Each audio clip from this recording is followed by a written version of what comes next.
I am an Arab. I am a Muslim. And I love my country. In fact, I'm prepared to die for it. Which is why I serve in its army. I don't have to do this. I want to do this. Because my country is a special place, unlike any other. Free, diverse, vibrant. Yet other countries not so free, not so diverse, call for my country's complete destruction.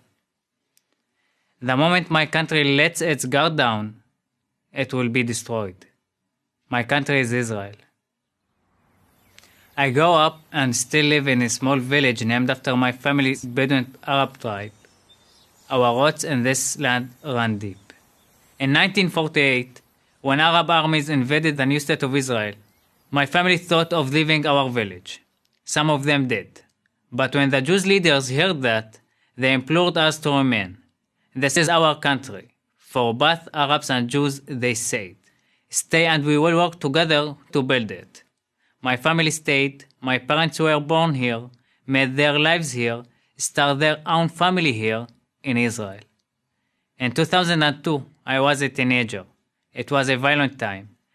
Palestinian suicide bombers were blowing up Israeli civilians, a danger to Arabs and Jews alike. Israeli troops entered the West Bank to stop them at their source. As a result, many Palestinians were killed. I was torn. Whose side was I on? Israelis or the Palestinians? Is it possible to be an Arab and an Israeli? The question became even more difficult when I saw men from my own village wearing the uniform of the Israeli army. Only Jews are required to serve in the military. No one forced these Arab men to join. They chose it. Why? I asked them. Our home is here in Israel, they said. Our home is under attack. Our neighbors in this home are Jews. They are being attacked. We fight together. Still, I struggled. I went to high school in Nazareth.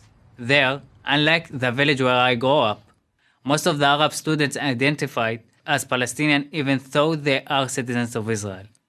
Some of the students, my friends, hated Israel. They couldn't understand me. You're a Palestinian, they said, so you must hate Israel.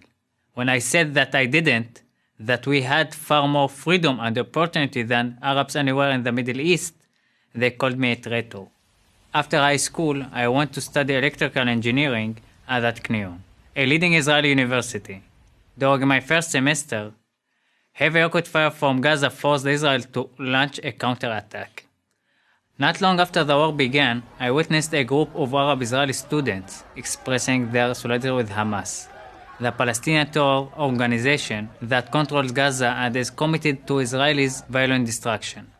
Did these students not understand that those rockets could just as easily be aimed at them? Hamas didn't care who they killed as long as they landed inside the borders of Israel. Had my fellow Arab students forgotten that Israel had left Gaza a few years before? That there wasn't a single Israeli living there? That day, I dropped out of school to join the Israeli army, the IDF. A few months later, I was a soldier in the Israeli Air Force. After months of training, I was assigned to the Search and Rescue Helicopter Unit. Our job was to save lives. We never concerned ourselves with the identity of the people who needed our help. We rescued Syrian civilians wounded in their country's civil war, Palestinian children from Gaza requiring urgent medical care, and countless Israelis of every religious and ethnic background.